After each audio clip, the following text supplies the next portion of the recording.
Hey, yesterday I showed you how to add a colored background to some of your text, whether it's a text editor or a heading with a bit of HTML. But what if you wanted to do something a little bit different? You actually wanted to have like a slanted effect on the colored background, and you wanted to add a border radius and loads of other styling, and you wanted to have it behind the text. So it's a bit like what we've got here, but look at that. It's a bit more kind of like prominent and like, hey, look at me, right? And this is how you do it. Here's the HTML we used for this bit over here, okay? And all we did was apply a bit of styling.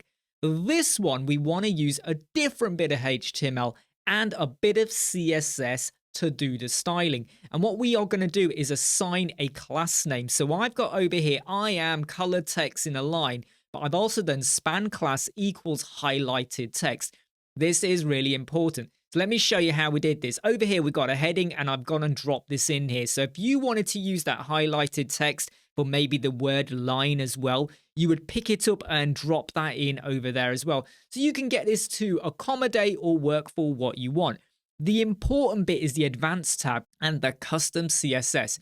This will be in the video description. So don't sit there trying to copy it, okay? This is split into two parts. The first part kind of goes in positions where the yellow is going to be. So if I get rid of the relative position and the inline block, it just grows out and it just sits kind of there and it looks really, really stupid and ugly. The second bit is now where you start to modify how this is going to look. So I'm just going to get rid of some of the values just so you understand the border radius. Well, look, was the border radius. I mean, a lot of this is self-explanatory, to be honest. If I was to get rid of the Z index, it's now going to sit in front of the text. So that's why we've got Z index -1, because normally we go 0, 1, 2, 3, 4, 5, 9,999. But -1 sticks it behind. And then what you have over here is everything now to do with the positioning of this.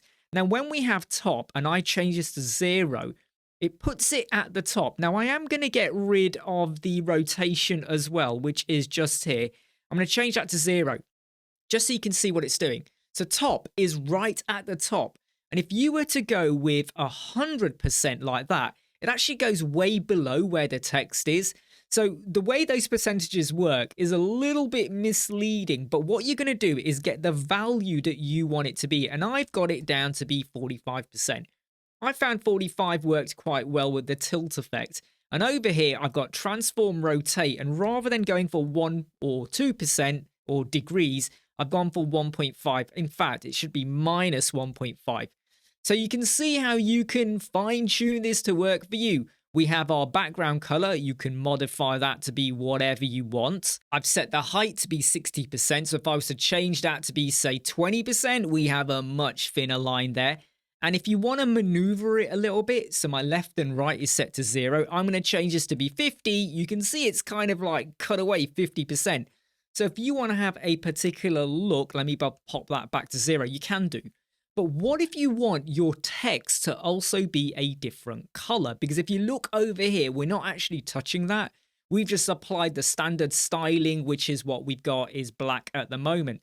So let's go and do that. I'm now going to go over and I'm going to change color and we'll add in a different color like that. So you can manipulate it. So I left that out on purpose because I wanted to show it to you afterwards. But if you're happy to just use the standard color that it already is in, you don't have to add it there. But that bit of code there is the one you would use, okay? And I'm slightly over it. Let me put it back on screen. There you go. You want to use that code, okay?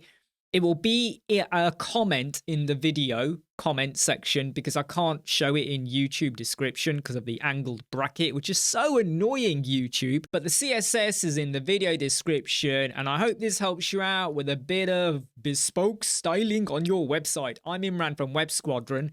Check out our $1 business packs. I'll see you soon.